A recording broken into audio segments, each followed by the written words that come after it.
Welcome back to the gear shed. Just going to do another quick review on this Exped Lightning 60 pack that I got. Hopefully the lighting's not too bad in here. I'm going handheld again, so it might be a bit jumpy, so I'd like to apologise for that. Now, of my never-ending quest to find a pack that's light and fits, it's having a few issues. This guy, the poor old Exped, has been resigned to the trash heap. It's been sent back. The main reason for it, the pack itself is, the body of the pack is great. I like it. It's definitely a good thing for me. It's nice and big. It doesn't have a lot of pockets, etc., etc. It's all down to the harness. I'll just move this over in the light for you. All down to the harness. I have a couple of issues with it.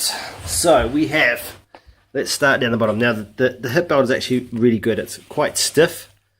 It's got 2 layers of foam in it, and I think it could be a bit of a plastic stiffener in there as well. So it does carry the weight on your hips very well, and the lumbar pad's pretty good. So this is a pretty ideal sort of hip belt for me. A lot of these lightweight packs, like that Ultralight 55 that you would have seen before that I did a review on, it's got very anemic hip belts. Okay, that's fine if you're only carrying an ultralight load of 2 or 3 kilos or whatever it might be. But as soon as you start adding your water and your food for a multi-day trip, things start to get really interesting, and the hip belts just don't cope. So I like a reasonably decent hip belt. It's got to have some form of load capacity to it, so it has to be stiffer than a wet dish rag. So the stay goes down into the hip belt, so that actually works really, really well. So the hip belt's probably just about perfect, I think. The problem arises as you head up the harness. Because there's no padding in here, you have to make sure that your back is not touching this, which is fine if your back is nothing like mine. I've got quite a curvature in my back and quite rolled shoulders, so I need to have a lot of padding on the back there, I suppose, to just eliminate any contact points. And even though I've tried bending the stay to try and keep it away from my back, it just doesn't work. And if you bend over, your spine will bang into this aluminium stay there, which is quite exciting. All those ridges in it. But the main thing that I have issues with is this center yoke. This is 2 pieces of kind of reinforced, probably 1000 denier or ballistic nylon that I've used here, which is bent over and sewn. It creates very hard points on the corners and here, and those dig into my back to the point where if I was actually using it for a long period of time, I would think I get a blister in it, because that actually contacts these shoulder straps here. They're reasonably padded, but are not enough to actually keep that off your back. So for me, that's going to rub and cause issues on my back. I just couldn't get that comfortable no matter how much I bent or adjusted up and down. And it's not like I'm an idiot. I used to work in retail, and I used to fit packs to people, been trained by different manufacturers to fit packs, and used lots of different packs. So I kind of reasonably know what I'm doing. Maybe this is some sort of foggy lost art that I'm not aware of. But so yeah, those points there dig into the back. And the other problem I have is, okay, this is trying to be small through to medium. Small through to large in sizing, so it's trying to cover everything. Only comes in one size. So the issue with that is that you then have, if you're at the top or the bottom of this adjustment, your shoulder straps are either going to be too long or too short.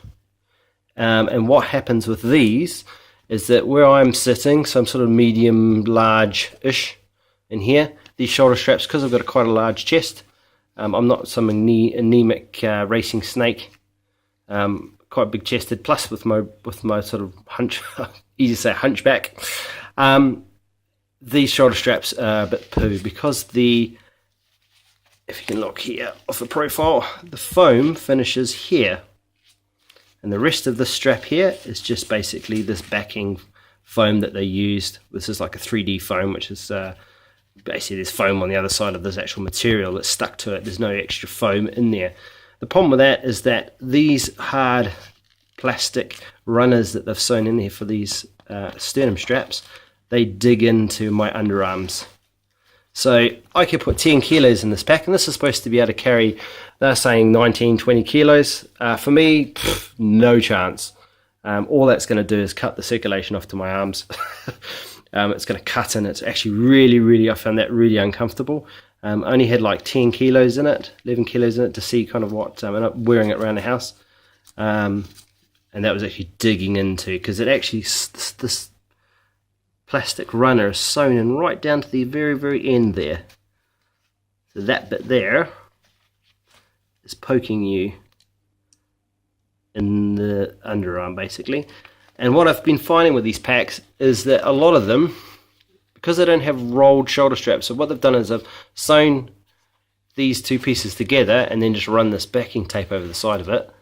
That also causes problems. This is pretty soft, this one. I'll show you some other shoulder straps I've had issues with. But it's quite soft, but that causes a hard piece. If they rolled it, like you see in a lot of other packs, it's rolled over, it'd be way more comfortable. But basically, my biggest gripe is no padding in here, so it's got to get an exact fit. Okay, and that will also mean that that frame has to be away from your back. So the contact points would be on here on the hip belt and up here on the shoulder straps. But for me, it's actually in here. So those two pieces have been in here, have been digging into my back. And I thought about putting a pad and making a pad up to go over that, which would be pretty simple to do. But the problem is then you have this, you still have this issue down here. So it just doesn't carry the weight very well for my back. That's not to say it's not going to do it for yours, but that's something to look out for. Oh, you can get a better profile there just about. Basically, that's where the foam finishes. Okay. So that's going back. We're gonna chuck that one on the scrap heap and start again. It's so close. It's a nice light pack for something with an actual frame in it, and not made out of butter like some of these other lightweight ones. And the thing is with this is the problem being it's all fine if you're light. You've got an ultralight load, and that load stays ultralight. So it's all fine and dandy having a 5 kilo load or a 6 kilo load in your pack. And then you'll add 5 days of food and 2 or 3 litres of water, and then all of a sudden you're at 13 kilos and it's starting to bite. Now, we just did a winter trip and we were taking lots of crap, but we were up to like 18 kilos with food, 19 kilos with food, which is quite a lot. But that's like big thick woolen, big thick winter sleeping bags, more insulation for ground pads, bigger tent, down jacket, more hats and gloves and stuff. And also we tend to carry less likely to carry freeze-dried food because freeze-dried food is expensive, and you can put together a far more nutritious meal that's got better taste with just stuff we can get from the supermarket. So maybe that's something we need to look at in the future, that I need to look at getting lighter weight food, but I'd rather sacrifice a bit of food weight so I've got something nice to eat. It's not about going out and suffering.